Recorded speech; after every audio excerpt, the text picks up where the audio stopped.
Uh, yeah, uh, yeah, uh, yeah, uh.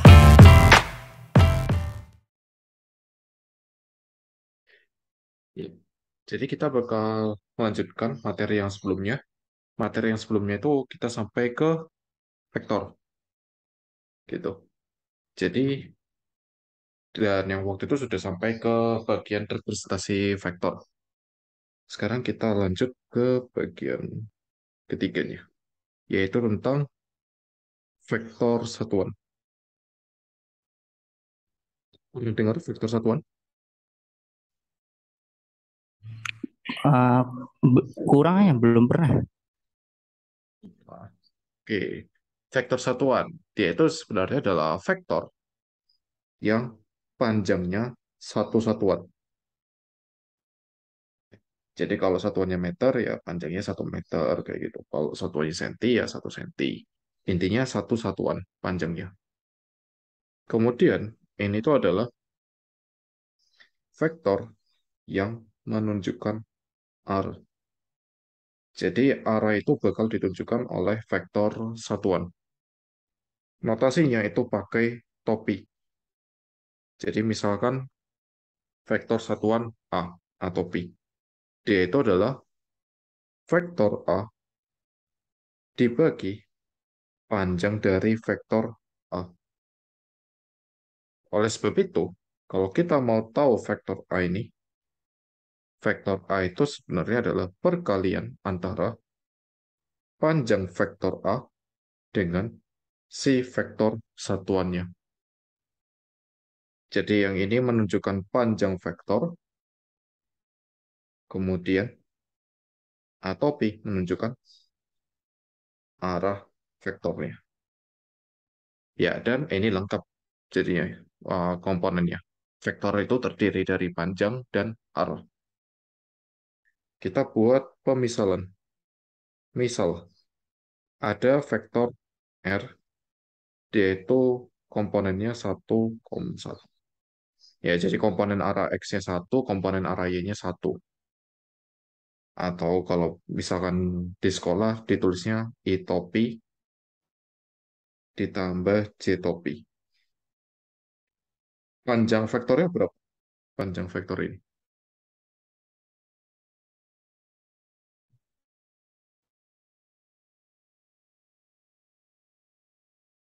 Satu bukan? Bukan, bukan 1.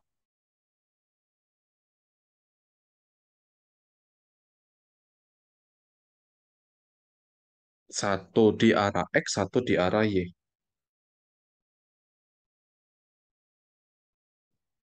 Berarti 1,1. Satu ke arah X, satu di arah Y. Kayak gini. Resultannya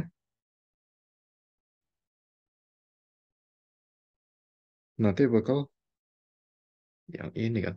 Jadi Pitagoras panjang yang merah. Berapa panjang yang merah?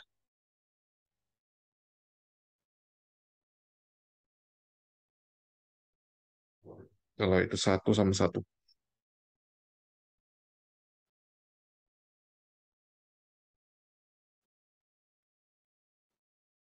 Ini 1, ini 1. Berarti ini 1, ini 1. Ini 1, berarti panjang R-nya. 2.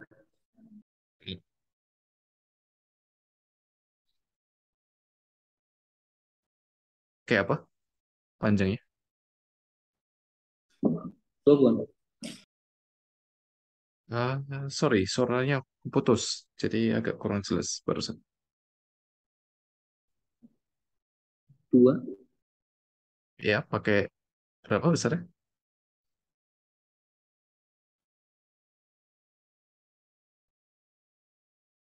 Nggak tahu, Pak.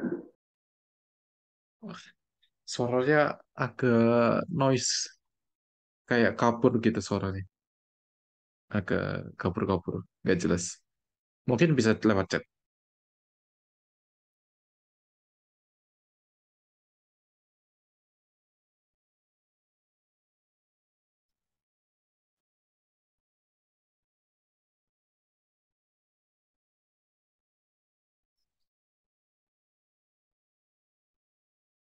Nggak tahu. Hmm, ini berapa sudutnya yang ini?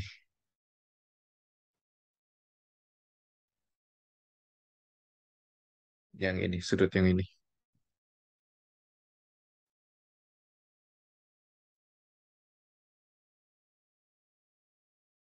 90. Kalau ini panjangnya satu, ini panjangnya satu, panjang sisi merah, pakai apa ngitungnya?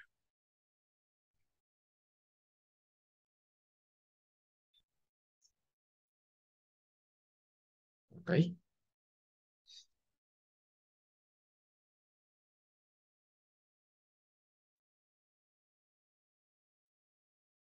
Materi SD harus ya.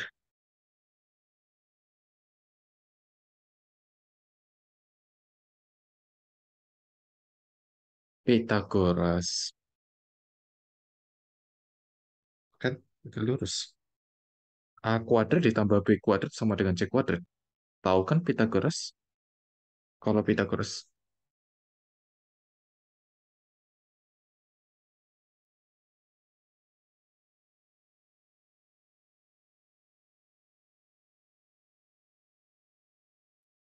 Pitagoras pernah dengar kan? Dengar, Pak. Nah, kalau Pitagoras berarti hasilnya berapa itu panjang R ya?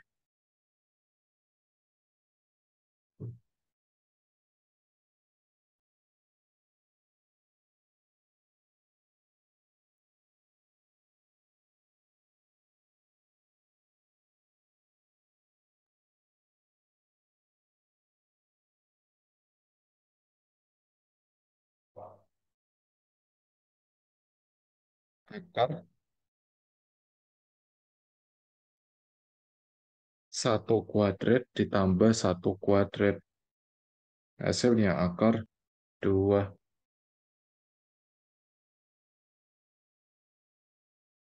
Panjang vektornya akar 2. Ya, pakai Pitagoras biasa.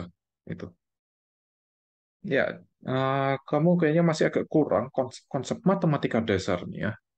Jadi, aku harap kamu bisa review-review sedikit dari materi-materi sekolah. Ya, materi SD, materi SMP itu nggak bakal di-review lagi. Karena banyak yang materi-materi di sana itu penting untuk Olimpiade. Hanya butuh tahu basicnya. Jadi, kalau kamu tahu basicnya, untuk mengerjakan soal itu harusnya aman. Ya, jadi yang dibutuhkan tuh konsepnya, pemahaman. Jangan dihafalkan rumusnya, tapi pahami konsepnya. Kayak, oh, ini kan tegak lurus. Terus ini ada dua sisi, diketahui panjangnya. Maka panjang sisi miringnya kita bisa cari melalui teorema Pitagoras. Kayak gitu. Ya, karena kalau nanti kamu lanjut belajar untuk Olimpiade, ya semakin lama akan semakin tinggi itu level geometrinya. Dan otomatis materi-materi yang kayak gini itu harus sudah benar-benar tertanam konsepnya. Jadi kalau kuncinya matematika fisika jangan sampai ngafalin rumus, harus ngafalin konsepnya, paham konsep sih lebih tepatnya, kayak gitu. Oke, nah ini aku lanjutkan kalau gitu. Kita coba hitung R topinya. R topi adalah vektor R dibagi panjang R. 1,1 dibagi akar 2. Yang berarti R topi sama dengan seperakar 2, seperakar 2. Ya, ini aku cara penulisan vektor salah satunya bentuknya kayak gini. Kalau dirasionalkan jadi setengah akar 2, setengah akar 2. Sudut berapa yang nilai cos sama sinnya setengah akar dua. Jadi cosnya setengah akar dua, sinnya setengah akar dua.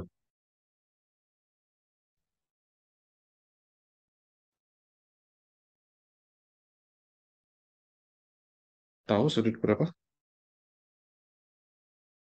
Gak tahu Pak. Sudut 45 derajat kan.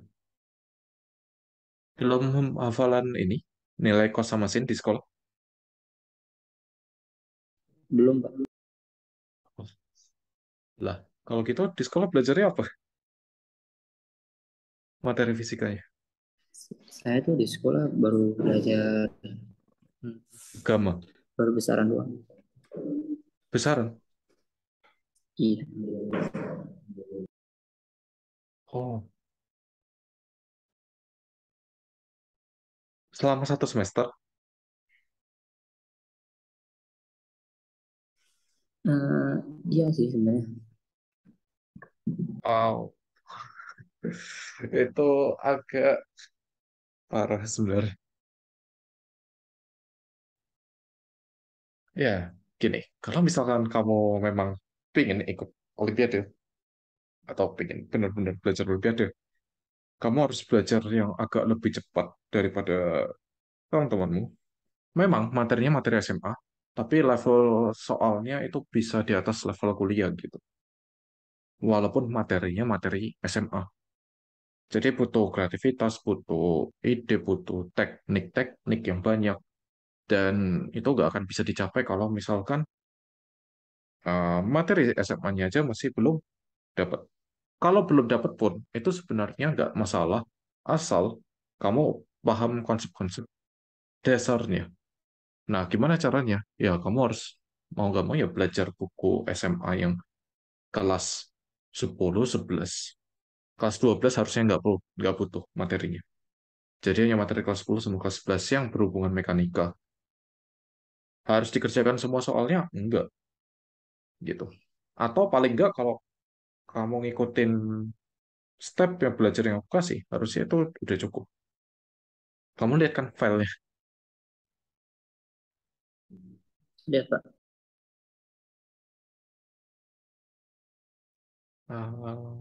Wait.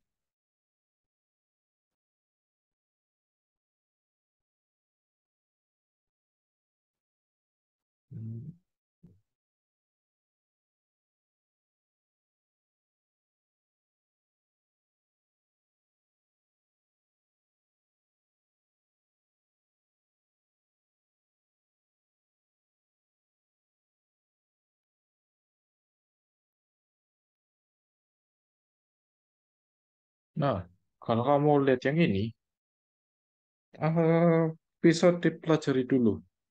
Ya itu udah aku kasih saran-sarannya juga kan di sini. Kayak kalau mau belajar kalkulus dasar, nah kayak gini, apa aja yang harus dipelajari. Kemudian pelajari sampai bab apa aja, dalam waktu apa aja, kayak gitu. Kemudian ini ada juga materi-materi lain. Terus ini, sebetulnya waktu belajar mekanika, kalau kayak kamu, misalkan ini aku lihat sangat-sangat dasar ya, sangat kurang untuk sementara ini. Ya, belajarnya dari buku ini, Fundamental Physics. Gitu. Ada versi bahasa Indonesianya kalau kamu mau, tapi kalau mau murah versi yang bahasa Inggris bisa di-download. Kemudian ada solusi, soal solusi. Nah, ini hanya ya ini aku saran waktu belajarnya juga ada. Nah, kalau kamu ikuti ini ya harusnya mungkin bisa agak kekejar ya. Dan intinya jangan sampai kamu hafalin gitu. Ya, kamu harus paham konsepnya. Kayak Pythagoras tadi konsep apa? Ya, ya bukan nambahin tugas ini. Ya, kalau misalkan kamu mau emang punya niat yang tinggi, kayak tadi bisa kok dilewati harusnya gitu. Soalnya aku ada kenalan-kenalan yang kayak gitu.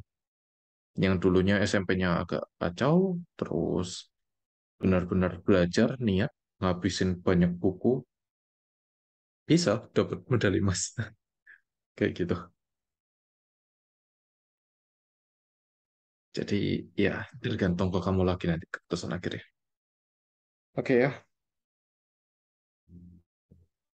Nah, balik lagi kalau ngeliat dari sini, ya ini memang pasti sudutnya 45 derajat. Kalau masih ingat materi-materi di sekolah SD atau SMP ya kelihatan lah. Ini kalau sudutnya 45, panjang ini sama ini bakal sama dari lingkaran. Jadi 45 derajat nah, menunjukkan arah. Arah. Ya, seperti itu. Itu adalah vektor satuan. Selanjutnya, yang paling penting dari vektor, vektor itu belajar tentang operasi-operasinya. Ya, jadi di sini kalau kamu ketemu sama beberapa vektor, nah vektornya bisa diapakan aja. Nah, kayak gitulah anggapannya. Yang pertama, itu kita bisa jumlahkan vektor A ditambah B sama dengan. Misalkan vektornya itu AX, AY, kemudian ditambah BX, BY. Jadi nanti hasil vektornya itu bakal jadi AX plus BX, koma, AY plus BY. Artinya apa kalau misalkan kamu lihat ini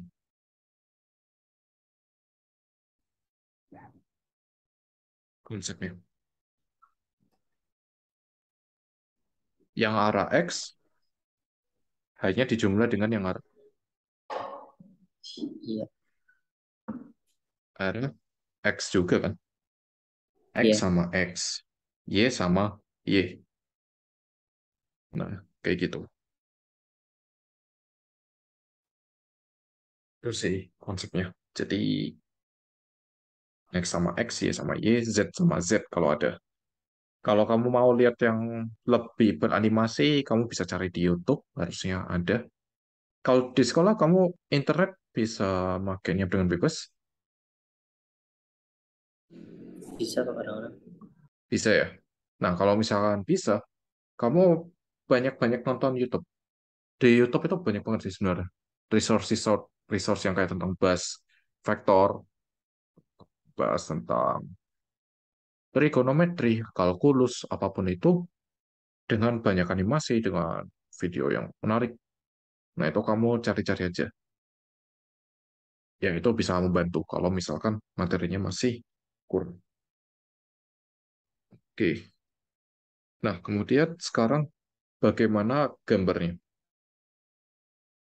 Misal, ada vektor A yang kayak gini, kemudian ada vektor B seperti ini. Maka, penjumlahan vektornya, gambar dulu yang A, kemudian karena kita mau tulis A plus B, B itu kita mulai pangkalnya dari ujungnya A. Nah, kayak gini. Jadi, ujung ketemu pangkal. Nah, A plus B-nya itu yang mana? A plus B-nya itu dari pangkalnya A ke ujungnya B. Dan menjadi vektor A plus B. Nah, gimana kalau misalkan B plus A? Kalau B plus A, ya yang digambar terlebih dahulu adalah B. B, kemudian digambar A. Kayak gini. Maka vektor B plus A-nya jadi seperti ini. Ini adalah vektor B plus A. Kalau kamu bandingin sama A plus B, sama atau beda? Sah. Sama ya jadinya. Ya, jadi ini terlihat bahwa di balik itu nggak masalah penjumlahan. Kayak menjumlahkan angka biasa sih. Gitu. B plus A, ya itu juga A plus B. Bisa dibalik-balik. Kemudian, kalau misalkan vektor-vektor yang banyak dijumlahkan sampai membentuk sebuah segi yang tertutup, misal kayak gini, ada vektor A ditambah vektor B, kemudian ditambah vektor C,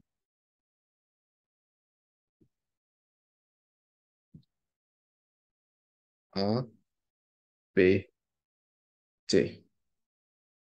Nah, A ditambah B ditambah C bakal sama dengan nol. Kenapa? Kira-kira kok panjangnya nol? Ya, vektornya nol. Kalau ngelihat dari gambar ini.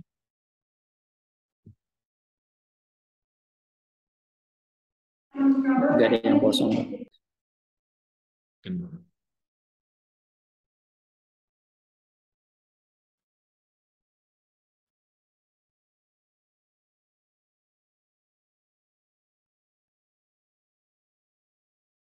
Nah, jarak antara pangkal A sama ujung C berapa?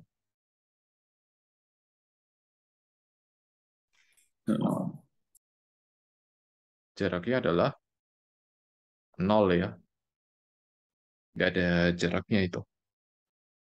Karena nggak ada jaraknya ya berarti nggak ada hasil penjumlahannya. Jadi bisa dibilang nol. Kayak gitu. Oke, kemudian ada juga pengurangan.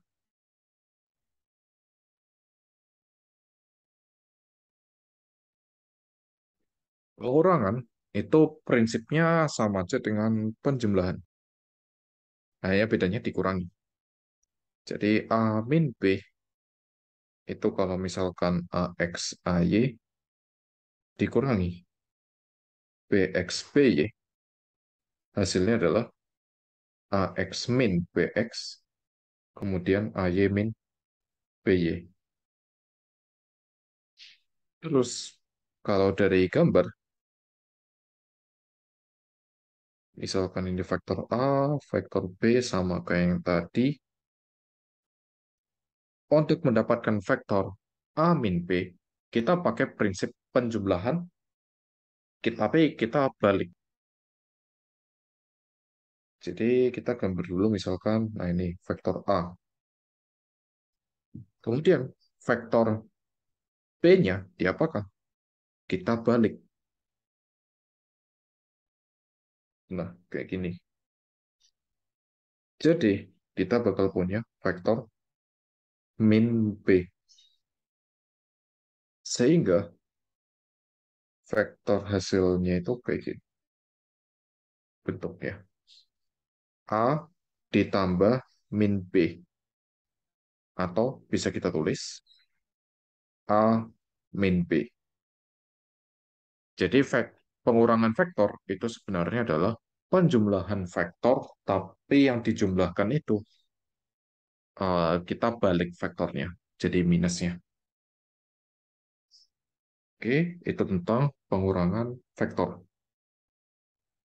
Yang ketiga,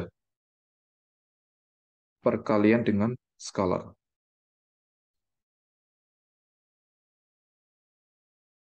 Oke, untuk perkalian dengan skalar, jadi suatu vektor kita kalikan dengan suatu angka biasa kayak gitu.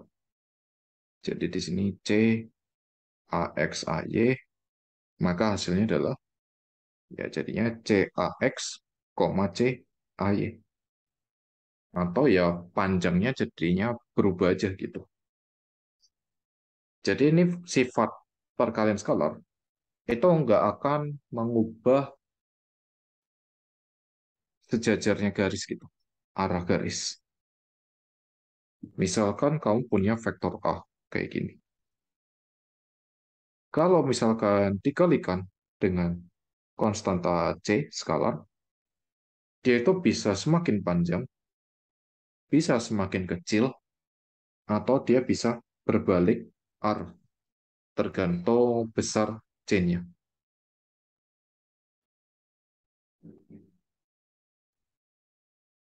Oke, ini CA, CA, CA.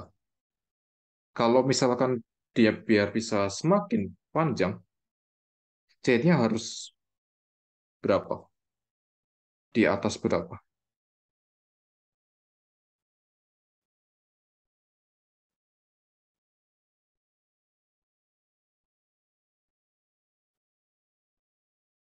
Sesuatu biar semakin besar harus dikalikan angka yang lebih besar dari apa?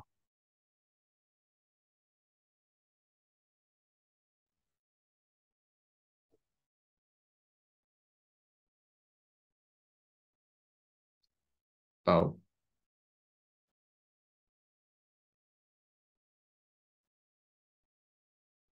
Misalkan kamu punya angka 2, biar dia bisa semakin besar, kamu kalikan angka yang lebih besar dari apa?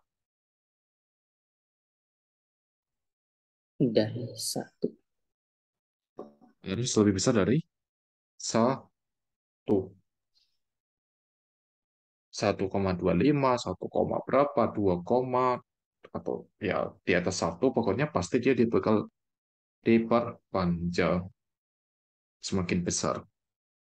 Kalau diperpendek, itu antara 0 sampai 1.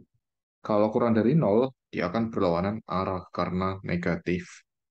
Seperti itu. Jadi, ya garisnya bakal tetap di satu garis yang sama sebenarnya vektornya. Hanya beda di panjang sama di berlawanan arah atau enggak. Kayak gitu. Itu tentang perkalian skalar. Lanjut. Nah, di sini ada dot product.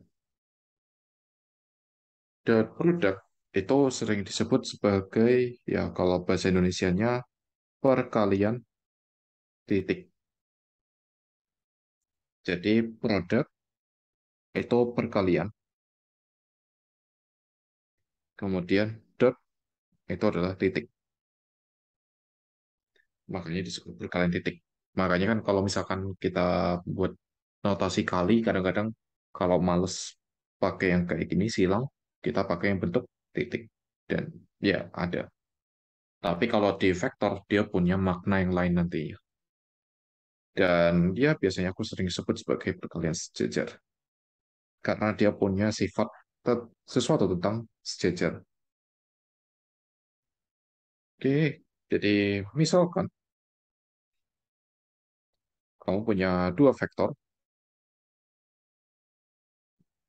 satu vektor A, yang satu vektor B. Kemudian ini sudutnya theta. Kemudian aku ingin mendapatkan perkalian sejajar antara dua vektor ini. Maksudnya kayak gimana? Maksudnya adalah si vektor A itu bakal diproyeksikan ke dua arah. Arah yang sejajar dengan vektor B, ini aku namakan A sejajar, dan yang tegak lurus dengan vektor B. Aku sebut sebagai A tegak lurus. Diproyeksikan. Nah, kayak gini.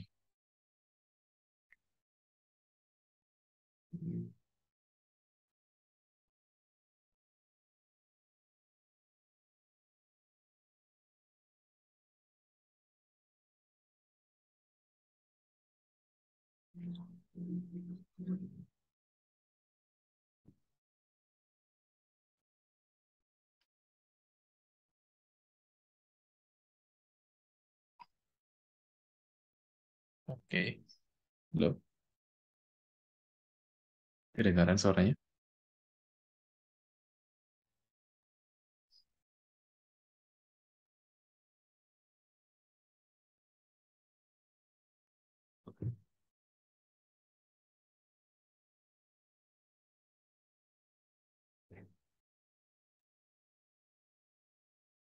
Tes. Kedengaran suaranya.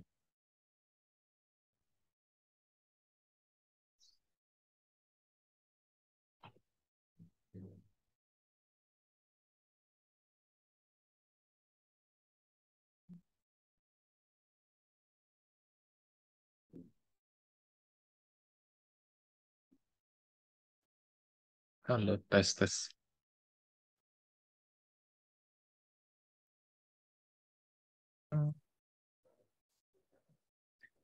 Oke, jadi di sini, kalau misalkan kalian bingung, nanti kalian tanyakan aja. Nah, eh, banyak kasus itu butuh perkalian antara dua komponen sejajar dari vektor. Jadi misalkan A sejajar dengan B dikalikan B, yang berarti panjang vektor A dikali cos theta, kemudian dikalikan panjang vektor B. Atau, ya ini bisa kita tulis, panjang A dikalikan panjang B dikali cos theta. Kayak gitu. Dan ini juga sama kalau misalkan kita balik.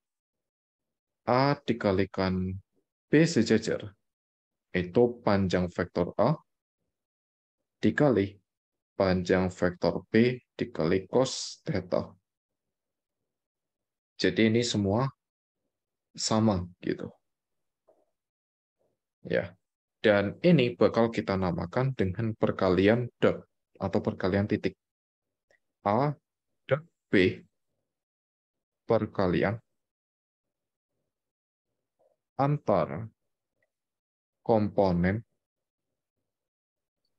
dua vektor yang sejajar. Komponen sejajar dari dua vektor aja. Komponen sejajar dari dua vektor. Nah, ini sifat perkaliannya kayak gimana? Atau cara ngitungnya? Jadi kalau misalkan kalian punya vektor A, ini aku pakai bentuk yang kolom, AX, AY, AZ. Kita kalikan dot dengan vektor BX, BY, BZ. Hasilnya adalah AX, BX ditambah AY, BY ditambah AZ, BZ. Ya, itu adalah perkalian dot. Kalau kalian perhatikan di hasil akhirnya, apakah ada sesuatu yang menunjukkan vektor? Kayak itopi, atau bentuk matriks kolom kayak gini, atau bentuk vektor yang kayak gini. Ada nggak?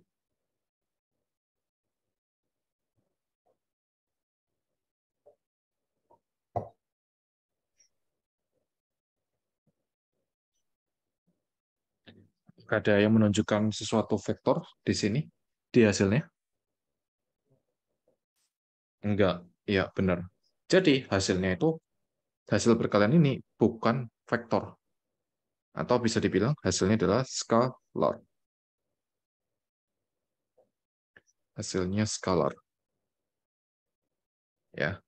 Kemudian kita juga bisa tulis nanti dia sebagai A dot B sama dengan panjang A dikali panjang B cos theta. Ya. Nah, seperti itu. Sekarang masalah fungsinya. Fungsi dari perkalian dot. Fungsi perkalian dot sebenarnya yang esensial. Itu biasanya kita gunakan untuk menghitung sudut antara dua vektor.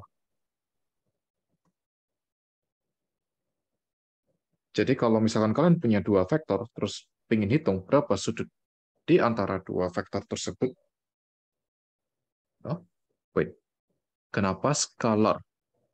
Karena bukan vektor. Ini kan hanya angka. Angka, angka, angka di jumlah skalar. Kalau kita sebut dia vektor, ini harus ada I topi atau J topi, kayak gitu. Atau misalkan pakai bentuk yang kayak gini, ini pakai koma, itu baru vektor. Ini nggak ada, jadi ya skalar. Skalar itu angka biasa. Oke,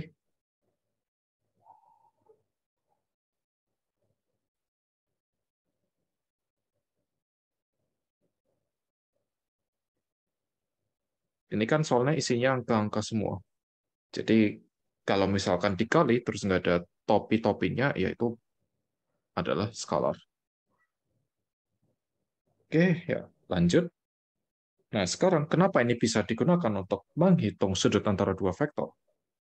Soalnya kita bisa tulis cos theta adalah A dot B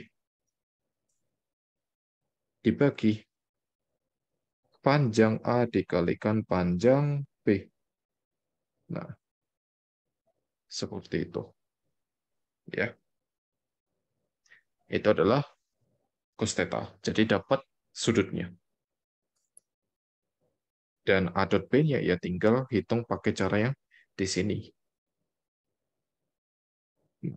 Kemudian kasus khususnya, kasus khusus di atas adalah kita bisa gunakan untuk cek apakah dua vektor itu tegak lurus atau enggak. Nah, kayak gini. Nah, kenapa bisa kayak gitu? Jadi ya, misalkan aja, kalian punya vektor gitu, kemudian tegak lurus. Kalau tegak lurus, berarti ini sudutnya nanti sama dengan berapa? Tetanya.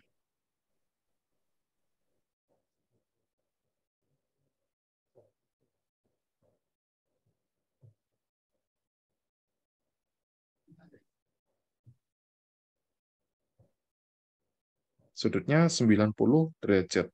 Ya, benar. Tetanya 90 derajat. Kalau tetanya 90 derajat, berarti cosnya berapa?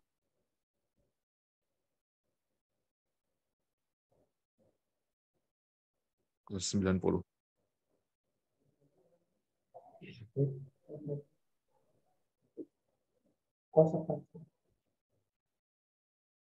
Cos 90 nilainya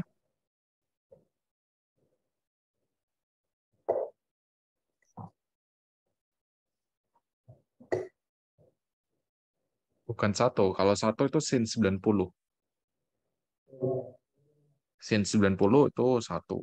Nah, cos 90 itu nol. Nah, kenapa bisa dibilang khusus ya? Karena ini nol. Kalau cosnya nol, berarti yang nol siapa? A dot B atau panjang A dikali panjang B-nya yang nol? Yang atas atau yang bawah yang nol? Atas. Yang atas. Iya, benar. Jadi A dot B sama dengan nol. Ya, ini sangat berguna kalau misalkan dipakai. Jadi kalau kalian punya dua vektor, kemudian didotin nol, ya udah pasti itu tegak lurus. Kalau di fisika, ya, di fisika itu dipakai di usaha. Jadi kalau usaha, materi usaha energi, nah usaha itu butuh perkalian dot. Mungkin kalian tahu usaha itu adalah jarak. Gaya dikalikan jarak, gitu kan. Ya, usaha itu bisa ditulisnya integral F dot ds. Ini bentuk yang benarnya. Jadi ada perkalian dot di sana. Apakah hanya ini aja pemakaian di fisika? Sebenarnya enggak, masih banyak. Tapi kalau di mekanika, untuk yang penting hanya ini aja, di usaha. Seperti itu. Kalau untuk yang lain, perkalian dot bisa jadi alat bantu. Seperti itu. Sifat pentingnya apa? Sifat pentingnya paling hanya tentang dibalik. Itu nggak masalah. Jadi kayak A dot B itu bakal sama dengan B dot A. Ya, itu perkalian dot. Kemudian kita masuk ke perkalian cross product. Ya, perkalian cross. Cross itu silang, bukan salib di sini. Perkalian silang. Karena tadi itu sifatnya tentang sesuatu yang sejajar, ini sesuatu yang tegak lurus. Jadi kadang-kadang aku sering namai dia dengan perkalian tegak lurus. Ya, kayak gitu. Kita pinjam gambar yang ini.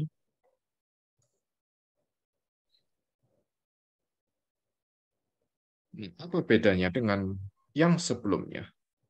Jadi, untuk perkalian cross ini, panjang dari A cross B itu adalah perkalian komponen yang tegak lurus, yaitu A, panjang A dikalikan panjang B dikali sin theta.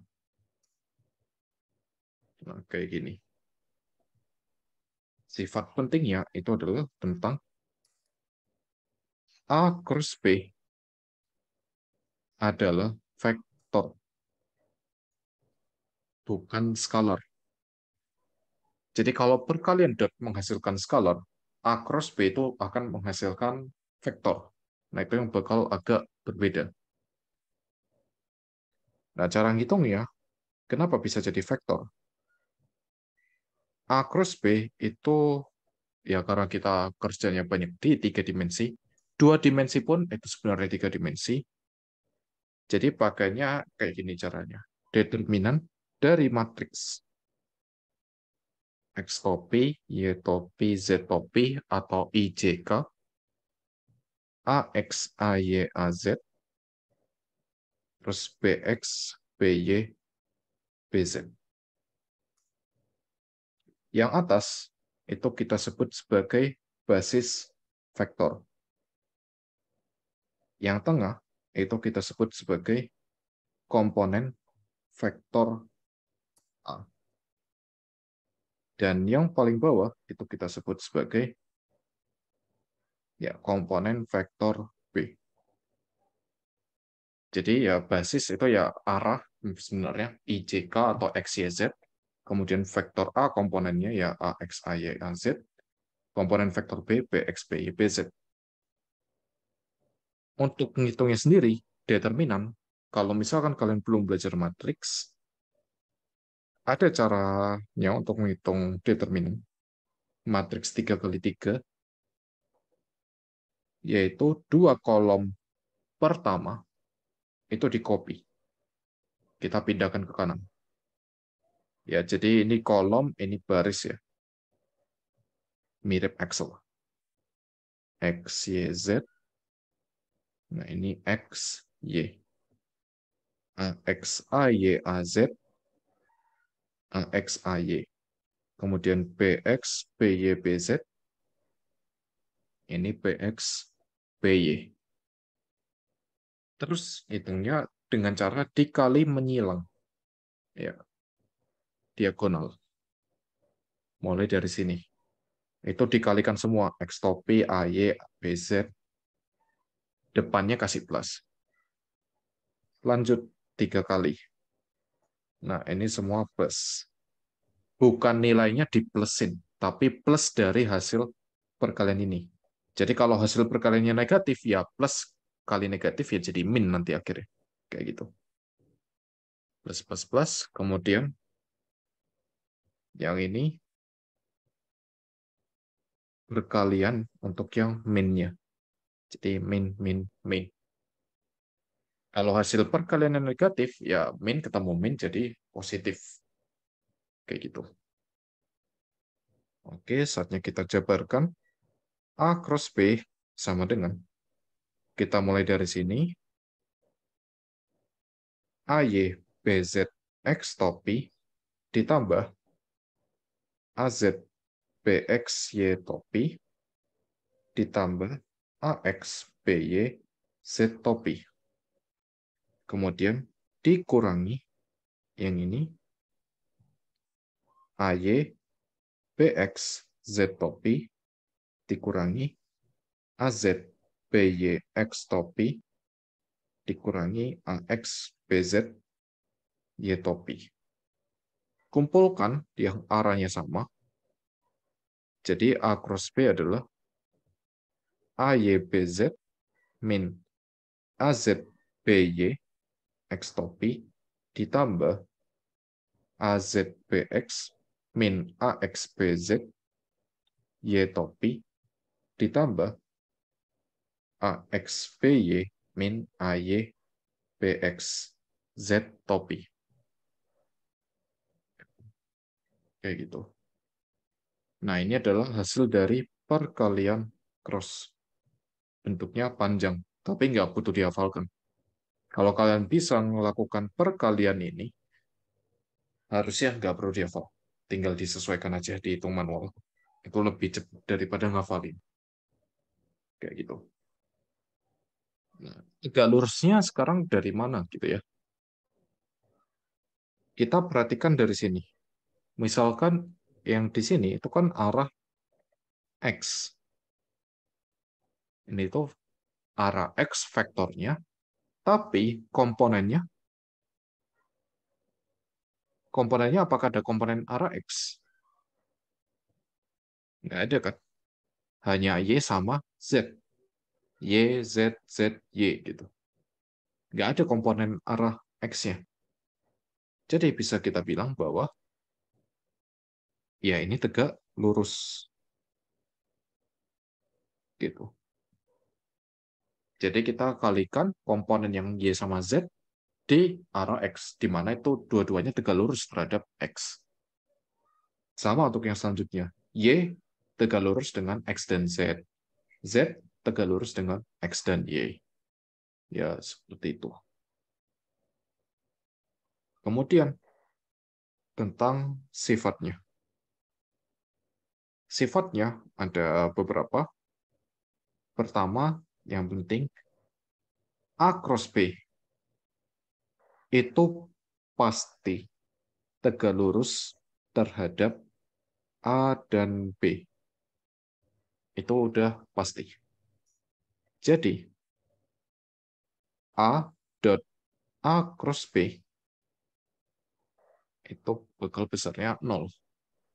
Kemudian, B dot A cross B nilainya juga 0. Kenapa? Karena tegak lurus. Ini tegak lurus dengan A. Ini juga tegak lurus dengan B. Jadi kalau di dot, itu pasti nilainya 0. Kemudian, sifat penting lainnya adalah dia itu nggak bisa dibalik seperti perkalian dot.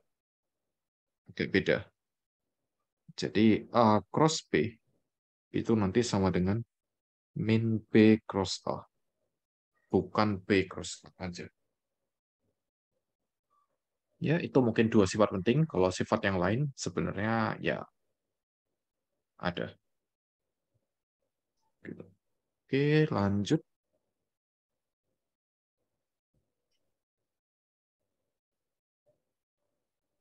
Untuk mencari arah dari perkalian cross, itu bisa juga menggunakan aturan tangan kanan. Aturan tangan kanan ya bisa kalian cek di internet juga sebenarnya ada banyak. Intinya itu kalau kalian punya A cross B sama dengan C. A itu kalian gunakan telunjuk, kemudian B itu pakai jari tengah, dan C itu pakai ibu jari. Jadi arah dari hasil perkalian cross itu bisa kalian dapat dari ya, si arah ibu jarinya itu. Kenapa pakai tiga jari ini? Karena tiga jari ini itu saling tegak lurus. Gitu. Makanya bisa dipakai. Kalau vektornya miring-miring, ya kalian tegak lurusin dulu gitu. Misal seperti vektor ini, A cross B, A-nya kayak gini, ya telunjuknya kalian bisa buat kayak gini atau buat kayak gini, terserah. B-nya yang ikutin, kalau pakai yang ini, B-nya ke sini telunjuknya. Kalau kalian pakai yang ini, tegak lurusnya yang ini jadi. Nah, C ibu jari menunjukkan arahnya. Arah hasil dari perkalian vektornya. Seperti itu. Biasanya kalau belajar tentang kayak gaya magnet, nah itu pakai aturan tangan kanan ini. Seperti itu. Kemudian dipakai di mana kalau di fisika? Di fisika ini dipakai di materi kinematika rotasi dan dinamika rotasi.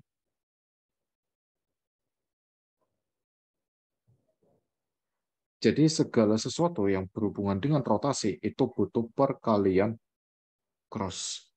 Jadi nanti yang membedakan yang paham tentang rotasi atau enggak, ya perkalian cross ini sih sebenarnya.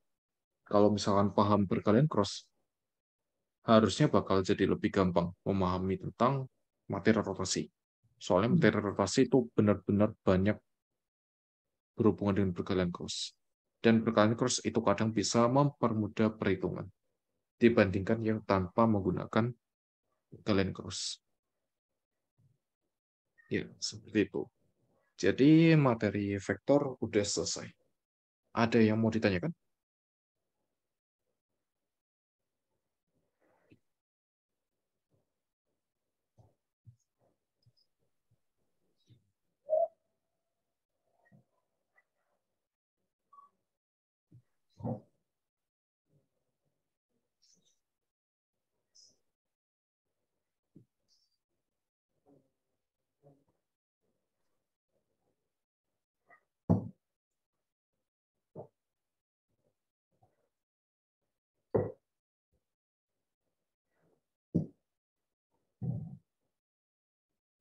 Ada yang mau tanyakan tentang perkalian cross? Oh, perkalian apapun tentang ya atau vektor.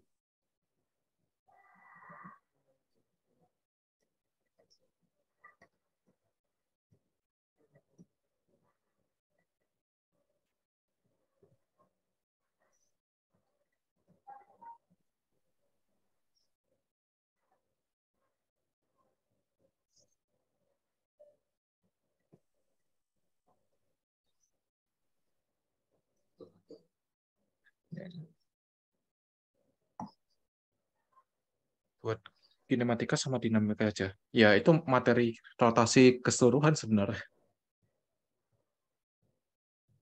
Materi rotasi atau materi mekanika sebenarnya intinya apa? Ya kinematika sama dinamika. Dinamika itu banyak. Jadi ada dinamika Newtonnya, kayak apa namanya belajar hukum Newton. Kemudian ada dinamika usaha energi. Kemudian ada dinamika dari momentum impulsnya. Ya, intinya semua materi mekanika yang berhubungan dengan rotasi, nah itu dasarnya dari perkalian cross. Kayak gitu.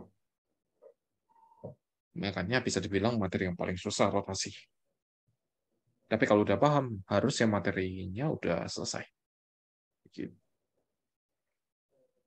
Jadi kalau kalian ini perdalam belajar matematikanya, ya di sini udah aku kasih notes-nya.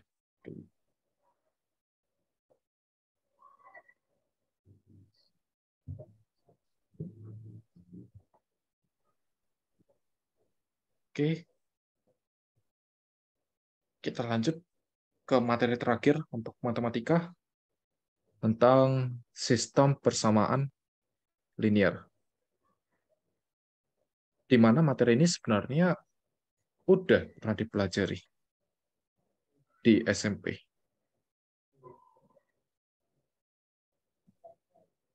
Tapi diulang lagi karena ya untuk SMA pasti agak lebih ribet. Intinya, sistem persamaan linear itu kalian diminta untuk menyelesaikan beberapa persamaan untuk mencari variabel yang tidak diketahui. Mencari variabel yang tidak diketahui.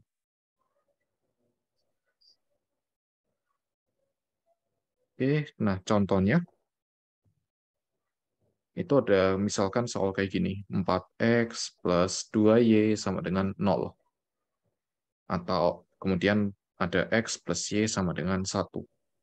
Kemudian nanti kalian diminta cari x dan y. Kalau di sekolah kalian pakai apa ngitungnya?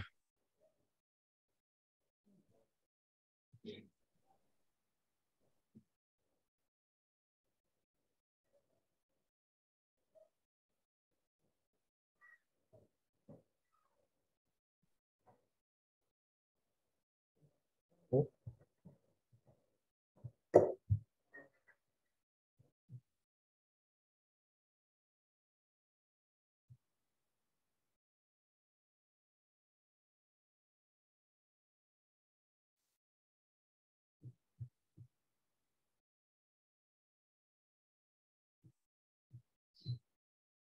gimana? Biasanya kalian carinya pakai apa?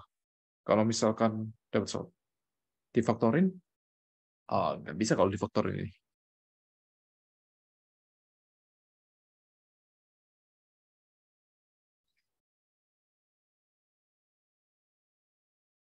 Diskriminan. Bukan diskriminan, itu untuk persamaan kuadrat. Ini bukan kuadrat, ini linear. Tapi ada dua persamaan.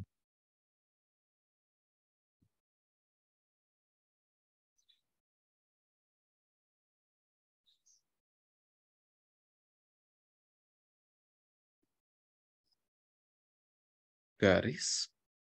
Agak. Bukan. Ya, kalau secara gambar itu garis, tapi bukan kayak gitu.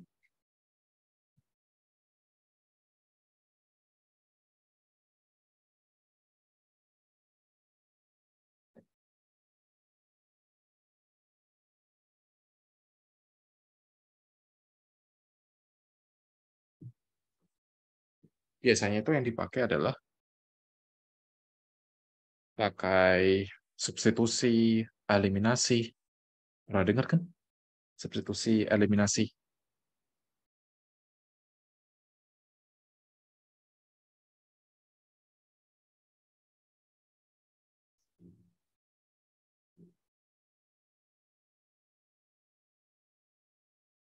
Kalau kayak soal ini kan ya cara yang bisa dilakukan kayak misalkan mau cari X-nya, ya aku tulis Y sama dengan dari ini ya, 1 min X. Kemudian aku substitusi ke persamaan yang ini. Jadinya 4X ditambah 2 dikali 1 min X sama dengan 0. Kemudian dikali jadinya 2X ditambah 2 sama dengan 0. Bagi 2, X-nya berarti sama dengan min 1. Balikin lagi ke sini. Ya, balikin ke Y sama dengan 1 min X. Dapatlah Y-nya nanti sama dengan 1 dikurangi min 1. 2. Jadi Y-nya 2, X-nya min 1. 2 dikurangi 1, 1. 2 kali 2, 4. Kemudian ditambah 4 kali min 1, 0. Kayak gitu. Pernah belajar kan di SMP?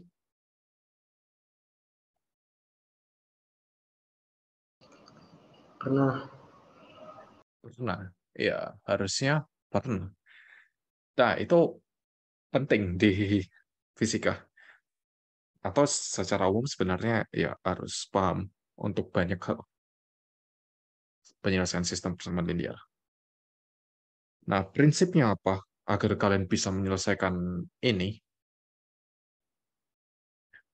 Itu kalian harus pahami dulu yang mana saja variabel yang tidak diketahui. Variabel yang tidak diketahui. Itu harus diketahui terlebih dulu. Jadi kalian, oh, ini yang nggak diketahui X sama Y. Jadi itu yang bakal kita cari. Kemudian, kalian harus bisa membuat persamaan fisis yang mengandung variabel-variabel tadi. Yang mengandung variabel tidak diketahui.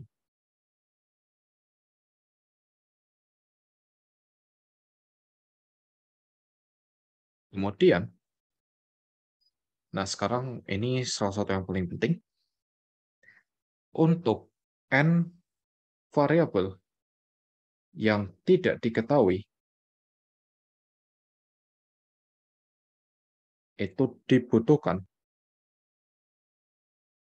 minimal n persamaan agar bisa diselesaikan.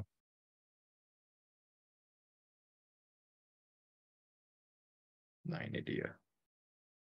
Jadi kalau misalkan kalian ada 4 variabel, kalian persamaannya hanya 3, kalian mau kerjakan sampai kiamat pun itu nggak akan selesai sebenarnya. Karena dia kurang. Gitu. Kalau kelebihan sebenarnya juga nggak bisa sih. Tapi biasanya kalau lebih itu ada yang sebenarnya persamaannya sama. Ya, aku tulis gini aja mungkin. Dan untuk di fisika, ya, atau lebih tepatnya Olimpiade, di Olimpiade, si besar N ini, itu seringnya lebih dari 3. Nah, itu dia. Jadi kalian butuh kurang lebih bisa 3, 4, bahkan sampai 10, hampir berapa belas persamaan itu pernah di Olim. Ya. Dan itu harus diselesaikan. Dan kalian harus mencari persamaan sebanyak itu.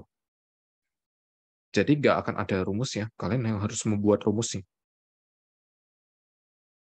Dan kalau misalkan kurang persamaannya dibandingkan jumlah variabel, mau diapakan, kayak gimana pun itu nggak akan bisa diselesaikan. Karena itu memang udah teorinya. Ya. Dan ya ini salah satu yang bagian paling susahnya. Makanya aku sering lihat kayak jumlah variabelnya udah cukup, udah benar, tapi jumlah persamaannya kurang. Akhirnya ya sampai akhir nggak akan selesai itu soal. Karena persamaannya kurang. Mau dipaksa kayak gimana pun ya itu salah udah. Nggak bisa diapa-apain. Kayak gitu. Oke ya. Nah, kemudian kalau misalkan udah selesai mendapatkan semua persamaannya, kalian bisa selesaikan dengan cara substitusi atau eliminasi. Ya, ini cara-cara yang paling umumnya. Oke, udah selesai. Itu adalah materi tentang matematikanya. Ya, paling nggak harus paham ini aja untuk sistem persamaan, karena substitusi eliminasi udah diajarin, jadi tinggal kalian bisa memakainya dengan baik atau tidak.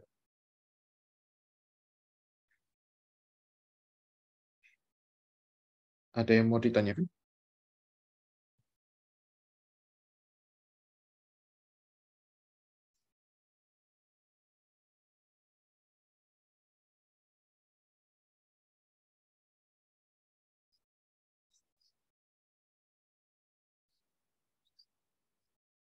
tentang matematika?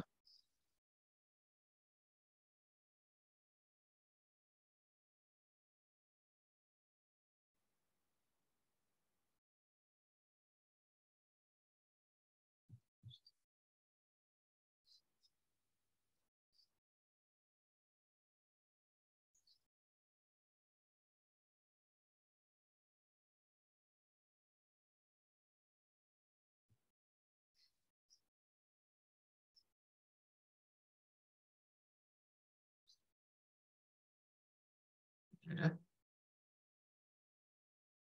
untuk matematikanya, nggak ada yang mau ditanyakan?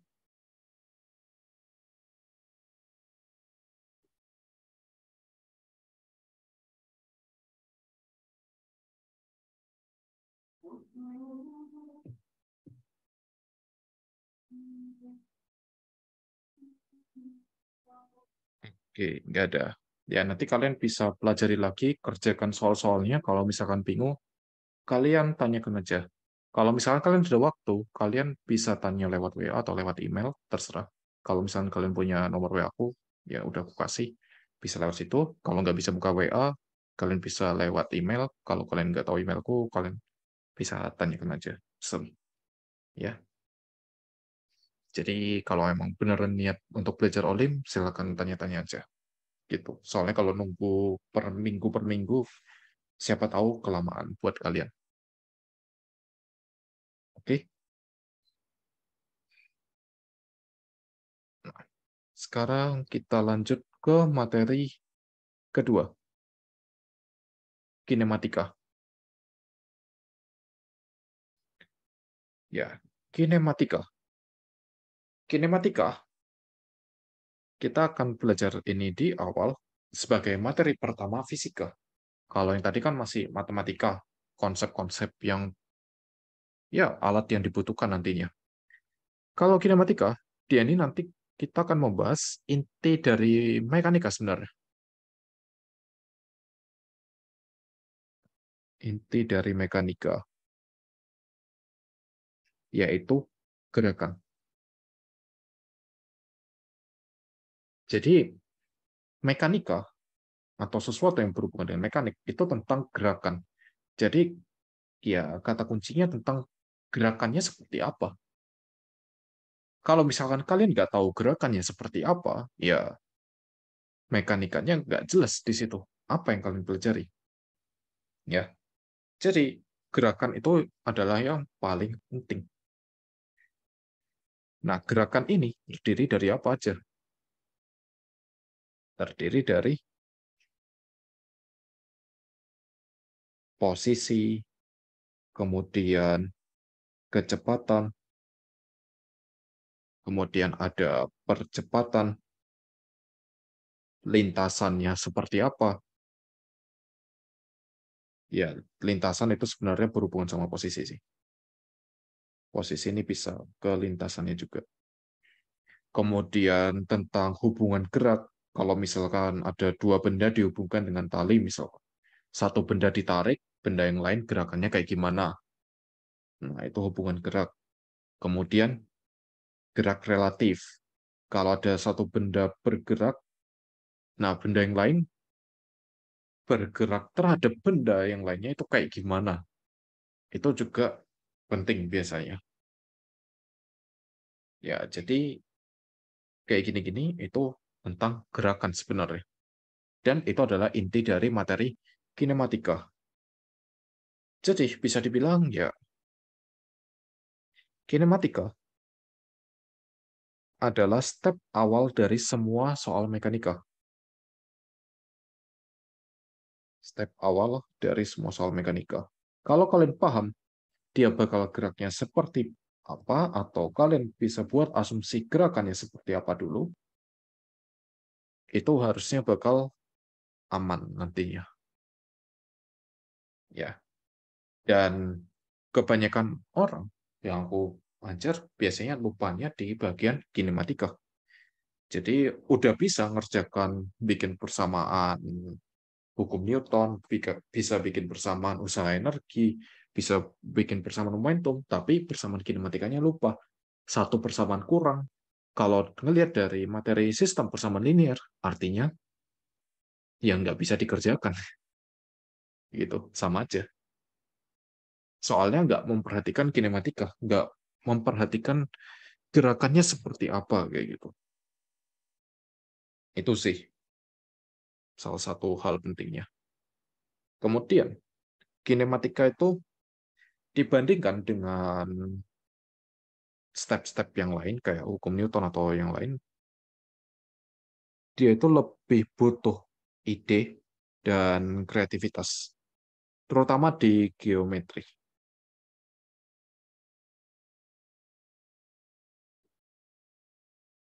Ya, jadi geometri ini sangat penting. Kenapa? Karena gerakan kan nanti berhubungan dengan posisi, posisi lintasan.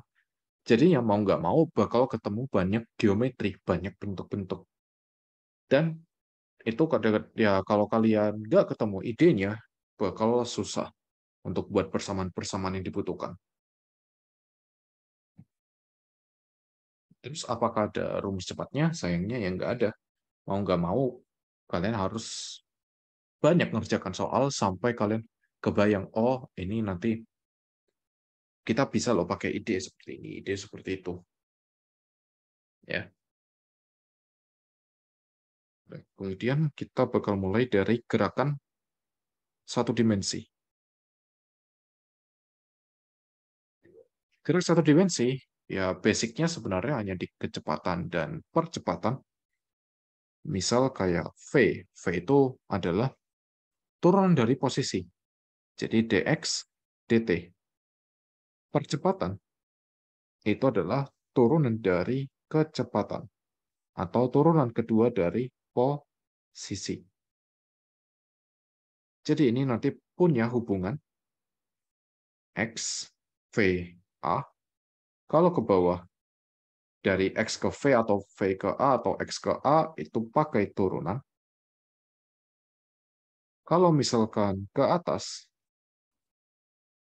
itu integral. Jadi kalau naik integral. Nah, ini biasanya berhubungan dengan materi yang sering diajarkan, bahkan dari SMP rumusnya udah ada. Salah satunya adalah GLBB. GLBB atau gerak lurus berubah beraturan. Gerak lurus berubah beraturan itu artinya apa?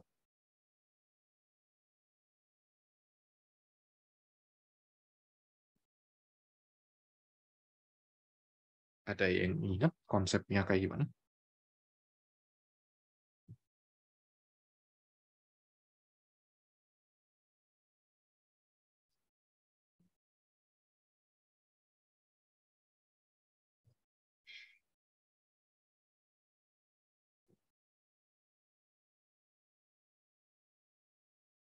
Gerakan yang tidak tetap.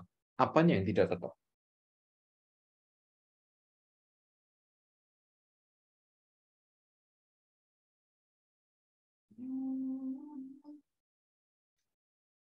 Berubah. Ya, apanya yang berubah-ubah? Tidak tetap sama aja dengan berubah-ubah, tapi siapanya yang berubah-ubah?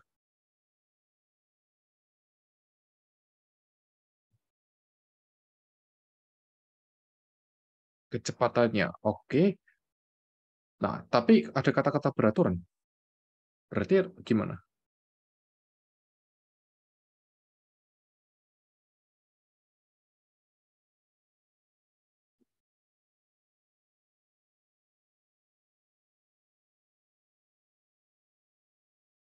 Jadi perubahan kecepatannya konstan sebenarnya. GLBP itu. Kan percepatan konstan itu biasanya. Kalau kalian ingat, harusnya A-nya konstan. Jadi ini gerak lurus, itu artinya satu dimensi berubah. Yang berubah itu adalah kecepatannya. Kecepatannya berubah. Artinya kecepatan berubah berarti ada laju perubahan atau ada dv/dt. Berarti ada percepatan. Kemudian beraturan berarti dv/dt-nya konstan atau percepatannya konstan. Jadi GLBB itu adalah gerak satu dimensi dengan percepatan konstan atau laju perubahan kecepatan yang konstan terhadap waktu. Itu artinya GLBB. Nah, gimana cara dapetin persamaan-persamaannya? Ya, kita bisa mulai dari A itu sendiri. A itu adalah dv dt. Nah, ini kita bisa pakai integral. Oke, jadi kita tulis dulu mencari v fungsi t. Nah, ini kita tulis dv sama dengan a dt. Kemudian diintegral. Dari 0 sampai t, dari v0 sampai v. Integral dv itu apa? V. Dari V0 ke V. A-nya konstan, bisa aku keluarin. dt diintegral jadi T. Dari 0 sampai T. Maka, jadi V min V0 sama dengan A dikali T min 0. Atau V sama dengan V0 ditambah AT. Rumus di sekolah. Kemudian kita bisa cari posisi juga, atau perpindahan. Mencari perpindahan. S fungsi T. Kita pakai apa? Kita bisa pakai ds dt. V itu adalah ds dt. Sehingga ds sama dengan V dt. Masukkan V-nya, V0 min AT dt.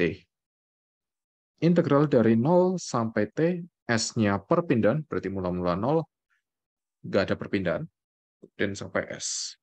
Sehingga ini jadi S sama dengan V0 konstan, berarti hasil integral yang jadi V0T min A. T diintegralin jadi berapa? Masih ingat?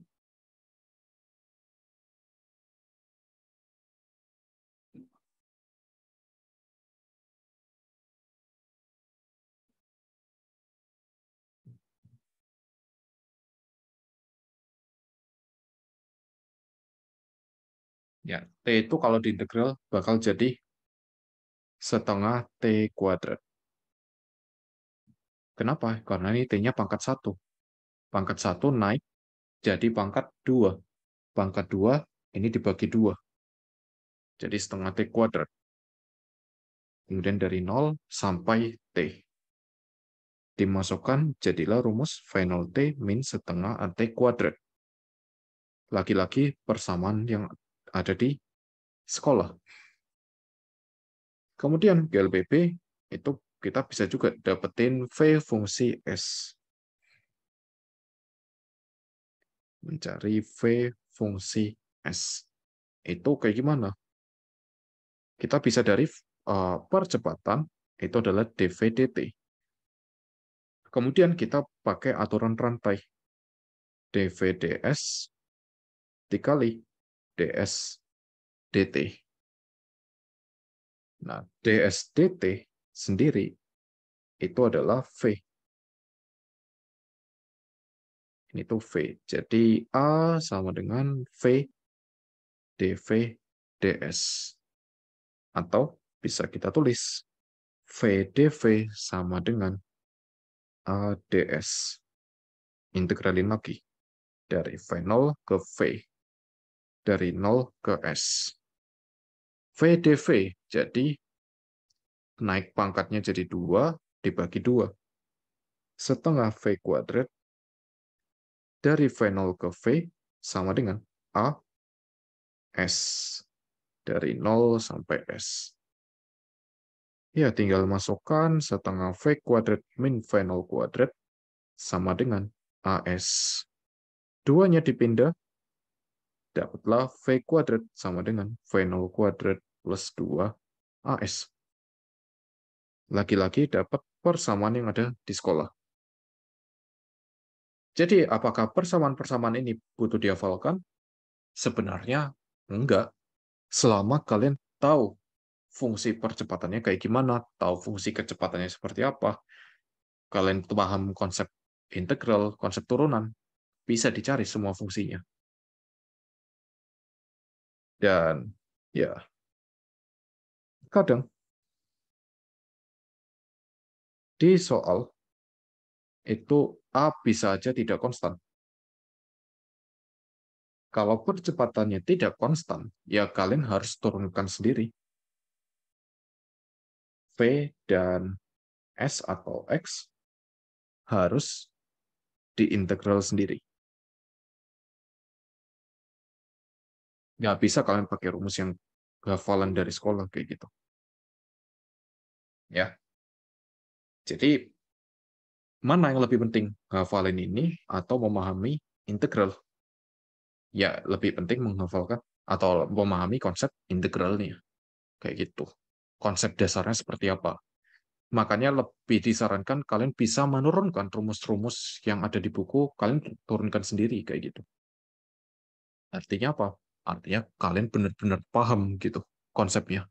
Kalau kalian bisa turunkan, kalian benar-benar paham artinya. Dan rata-rata anak olim ya mereka terbiasa untuk menurunkan rumus-rumus yang ada di buku kayak gitu. Itu kalau cara yang langsung dari persamaan. Cara lain, ya bisa juga. Misalkan kalian pakai grafik.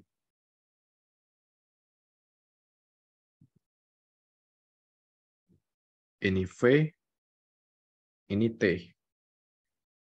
Ini 0, kemudian ini T, mula-mula V0, kemudian naik kayak gini fungsinya. Oke, nah kemudian kalian ingin tahu berapa atau percepatannya dulu deh. Cek ini. Percepatan. Percepatannya kan konstan seperti ini. Nah, terus kalian pengen dapetin kecepatannya. Di sini saat T-nya 0 itu kecepatannya V0.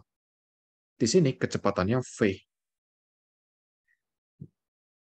Luas di bawah kurva ini itu adalah integral A dt. Maka kalau misalkan kita lihat dari konsep yang di sini, A dt,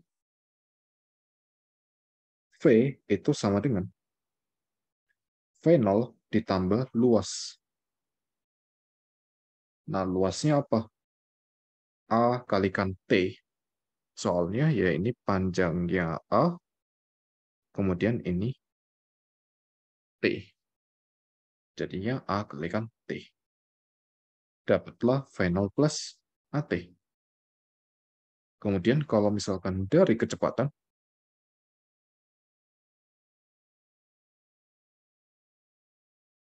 ini V, ini T, ini bakal seperti ini. Jadi misalkan V0, karena percepatannya konstan, berarti dia grafiknya linear. Kemudian kita mau hitung sampai T tertentu. Nah, ini T, kemudian ini 0. Kalau misalkan kita tarik, kecepatannya berapa? Kecepatannya adalah V0 plus AT. Ya, ini gradiennya adalah A. Kemudian ini kita bisa hitung sebagai luasnya. Luas trapesium. Di sini S-nya 0, ini S-nya yang kita ingin cari. Jadi, S-nya bakal sama dengan 0 ditambah luas kurvanya. Ya, pakai luas trapesium. Setengah dikalikan penjumlahan alas. Oh ya, yang ini, yang sejajar. V0 ditambah V0 plus AT. Kemudian tingginya, ya yang ini, T. Berarti S sama dengan setengah dikali 2 V0 plus AT dikalikan T. Jadilah V0T plus setengah AT kuadrat.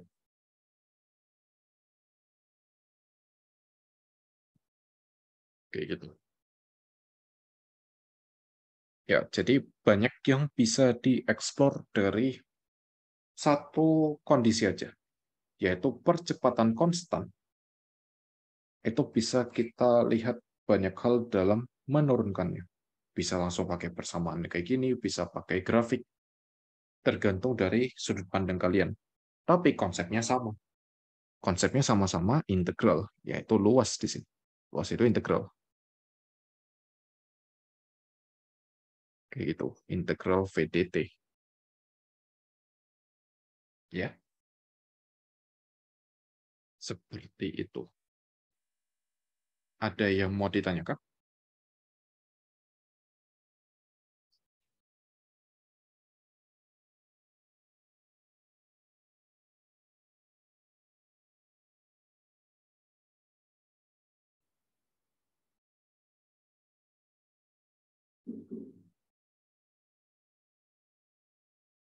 Nanti, kan soal matematika udah aku kasih.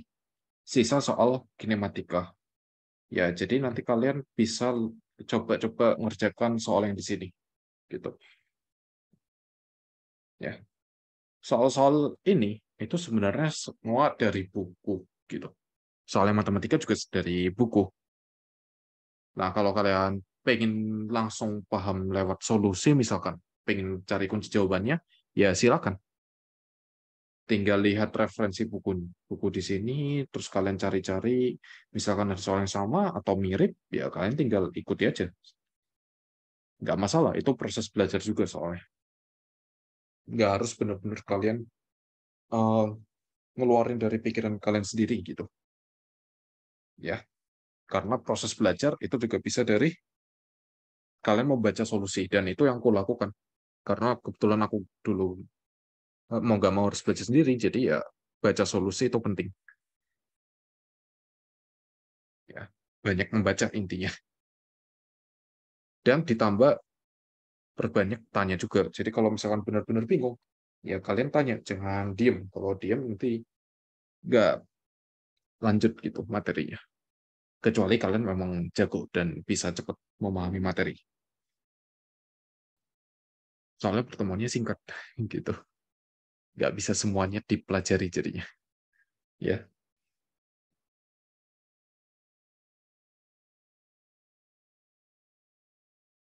oke. Ada yang mau ditanyakan? Kira-kira?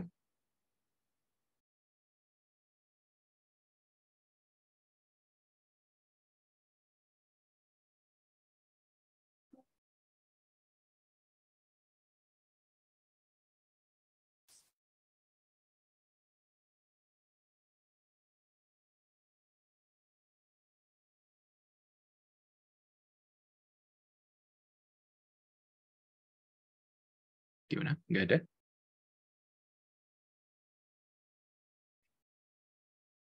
Kalian kalau misalkan di sekolah sekarang, kalau mau tanya-tanya berarti nggak bisa lewat WA kan? Harus sih.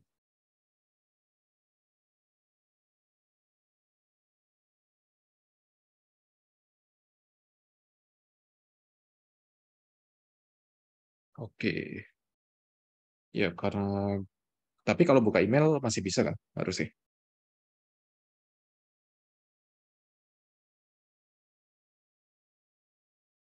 Ya, ini aku kasih emailku. Nah, itu. Kalau misalkan kalian misalkan ya mau tanya-tanya, bisa lewat situ. Kalau misalkan nggak bisa buka WA. Ya, ya itu fasilitas. Jadi kalian bisa manfaatkan sampai sebelum Olimpiadanya mulai. Bebas kok. Ya, selama aku sempat jawab, bakal aku usahakan jawab secepatnya. Seperti itu. Oke, ada lagi yang mau ditanyakan sebelum diakhiri?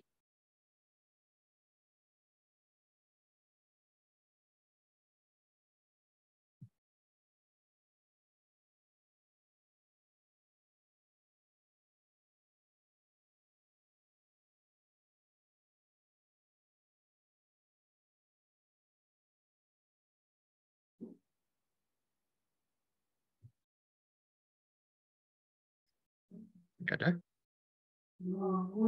Oke, kalau misalkan nggak ada, mungkin segitu dulu buat hari ini.